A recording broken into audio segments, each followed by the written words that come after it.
আসসালামু আলাইকুম ভাই ও বোন সবাই ভালো আছেন নি? আজকে আমি নতুন একটা ভিডিও লই আইছি আপনার কাছে। একটা হইল গিয়া নৌকা ভ্রমণ শুরু হইব গিয়া সাউন্ড ভিউ ফেরি থাকি। সাউন্ড ভিউ ফেরিটা পড়ছে ব্রঞ্জ থেকে আমরা যেতাম Manhattan to Bronx. Actually like কত সময় হইতাম 30 মাইল। ইয়াস, এটা প্রায় 13 মাইল লাখান জায়গা। গাড়ি ড্রাইভ করে গেলে দেখার 1 ঘন্টা 21 মিনিট, বাট লাগি যায় কিন্তু এত কি বেশি, বিকজ ট্রাফিক থাকে তো। ম্যানহাটন এই সময় কাম শেষ হয়ে যায় 5টা পরে, খুব বেশি ট্রাফিক থাকে। আর ফেরি যুগে আসলে থেকে কম সময় যাওয়া যায়, বিকজ ফেরি তো আর বুঝছো কোনো ট্রাফিক নাই। ও দেখলাম আমরা সূর্য দেখা যার, সূর্য ফানি আপনার সাইডে দিয়ে গাড়িও যার, এবার দি উঁচু উঁচু বিল্ডিংও আছে। এভরিথিং মিলাইয়া আসলে সিনারিটা খুবই সুন্দর, যেটা আপনি মনে করেন একমাত্র নৌকা ভ্রমণ ছাড়া মনে হয় না আমার অন্য কিছু ভ্রমণ করি আপনি মজাটা পাইবা করি। বিকজ গাড়ি লিয়া চালাইবা তো আর লেখা যায় না, ওই যে ব্রিজটাও বালা কত সুন্দর করে দেখতাম পারা আমি নৌকা তাকায়।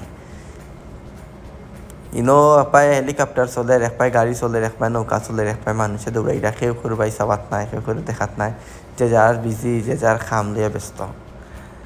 তো আমি ট্রাই করবো ম্যানহাটনও যাওয়ার পরে, যে আমরা আইছি ম্যানহাটনে সুন্দর সুন্দর কিছু বিল্ডিং দেখাইতাম, যে তারা কিরান করছে বিল্ডিংগুলো, ইনফ্রাস্ট্রাকচার। আর ইভেন তো এটা কিন্তু একটা কথা আসলে হওয়ার দরকার। এটা হয়েছে গিয়া ক্যানেল স্টেটও পড়ছে ওয়ার্ল্ড ট্রেড সেন্টারটা। তো ক্যানেল স্টেটটা হয়েছে গিয়া আমরা বাংলাদেশের পুরান ঢাকা জেলান কুটি ওলা আর কি। তারা এটা হইল গিয়া আদি মনে করেন ম্যানহাটনের ক্যানেল স্টেটটা হইল গিয়া কুটি হলো জায়গা।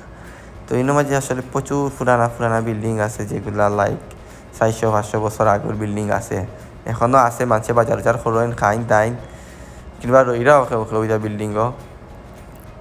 তো আমার যে মেইন উদ্দেশ্যে ভিডিওটা করা এটা হয়েছে কি, আসলে আপনারা দেখাইতাম যে কতটা সুন্দর তারা রাখছে তারা দেশরে, কতটা তারা তারা দেশরে পালা পায় মায়া করে হিসাবে তারা অতটা ক্লিন রাখছে। তো আমার মনে হয় না এই দেশও মানে অত বেশি ক্লিনার তারা হায়ার করছে, যে আপনার সারা সিটি হোক তারা সবসময় ক্লিন রাখতো। বিকজ একটা ম্যানহাটনও প্রচুর বড়, আর তো তারা আছে গিয়া মনে করো নিউ ইয়র্কও 5টা বড়, এগুলো আরও বড় বড়। সবটা মিলাই আসলে অত বড় নিউ ইয়র্ক, যে তারা ক্লিনারে দিয়া ক্লিন করে, সারা ক্লিন করতে পারতো না। তো তার দেশের মানুষের তার দেশের পালাফা হিসাবে মনে করেন আবর্জনা ময়লা এগুলা সুন্দর জায়গাত ফালার, আপনার বাক্সত ফালার, গার্বেজ বক্স আছে ওগুলো ফালার হিসাবে অতটুকু সুন্দর টাকের। একলার পক্ষে কোনো দেশও সুন্দর হওয়া কিংবা নাইস হওয়া সম্ভব নাই। তো আমরা সিলেটের উদ্দেশ্য কইমু বিশেষ করে, যে সবাই একটু সচেতন হইবা। আপনি যদি সচেতন নয়, আপনার দেখা থেকে আপনার বন্ধু বান্ধব, আপনার কাজিন কিংবা আপনার পরিবারের সদস্য যেও আপনার লগে থাকবো, 1 দিন 2 দিন দেখবো, 3 নম্বর দিন গিয়া কইব, যখন আপনি ফালাইরা তখন তাই মানে উৎসাহিত হইবা যে ময়লাটা নিয়ে গার্বেজে ফালাই। অ্যাটলিস্ট যদি আমরা ওই জিনিসটা চেঞ্জ করতাম পারি, অভ্যাসটা, যে ময়লা গার্বেজে ফালাই, অ্যাটলিস্ট আমরা সিলেট 80 গুণ সুন্দর জীব। কারণ যখন বাধা থাকতো না, রাস্তা ঘরের সামনে, দোকানের সামনে আবর্জনা ময়লা থাকতো না, রাস্তাঘাটে ফেলাই থাকতো না, কিংবা ড্রেনও ব্লক হইতো না, অবশ্যই পানি জমতো না। ওভারঅল মিলাইয়া কিন্তু আমরা সবই সুন্দর থাকবো, ভালো থাকবো। আর নট অনলি সিলেটের উদ্দেশ্যে, সারা বাংলাদেশের উদ্দেশ্যে হওয়া। তো আমরা সিলেট হিসাবে সিলেটি বাইরে নকলরে কিংবা আমরা সিলেটের মানুষ সকলরে একটু বেশি প্রায়োরিটি করিলাম। আর একটা জিনিস, ম্যানহাটন রেখইন মানছে খুব ঘুমায় না। তো ট্রাই করবো বোর্ডটাকে যতক্ষণ দেখানি যায় আসলে, যদিও আসলে আপনার যে স্ট্রিট কিংবা পাড়া মহল্লা হই না কি, এটা তো আপনার রাস্তাত না গেলে দেখানো সম্ভব নয়।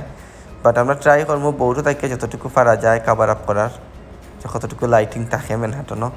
আর একটা জিনিস যেটা আমরা নৌকার ভিতরে ঢুকলাম, তারা খুব সুন্দর নাইস অ্যান্ড টাইট করে রাখছে। এয়ার কন্ডিশন আছে, আপনার বড় জায়গা আছে, স্ন্যাক্সের ব্যবস্থা আছে, বাথরুম আছে, এভরিথিং আছে এর ভিতরে।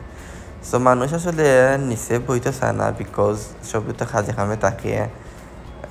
একটু খোলামেলা মানুষ একটু বেশি ভালো পায়, এটা তো সবাই পায়, আমি নিজেও পেছনে পাই। যেমন ছাদের উপরে বইয়া যাইতাম, বাতাস খাইমো, কিংবা একটু নেচারটা দেখলাম, সেটা কি ভিউ সুন্দর হয়, সো ডেফিনেটলি সবাই যাইতে চাই, আমিও যাইতাম চাইছি, আমিও গেছি। আর আপনারাও দেখাইলাম, আপনার লগে থাকবা দেখবা ইনশাল্লাহ। আরও সুন্দর সুন্দর ভিডিও, আরও সুন্দর সুন্দর নতুন টিম, নতুন কিছু লইয়া আপনার কাছে আইমো।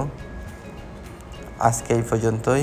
সবাই ভালো থাকবা, সুস্থ থাকবা, পরিবার পরিজনের নিয়ে সুন্দর মতন ঈদ করবা, সামনে কুরবানির ঈদ। আর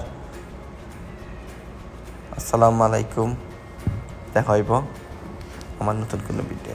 আল্লাহ হাফিজ।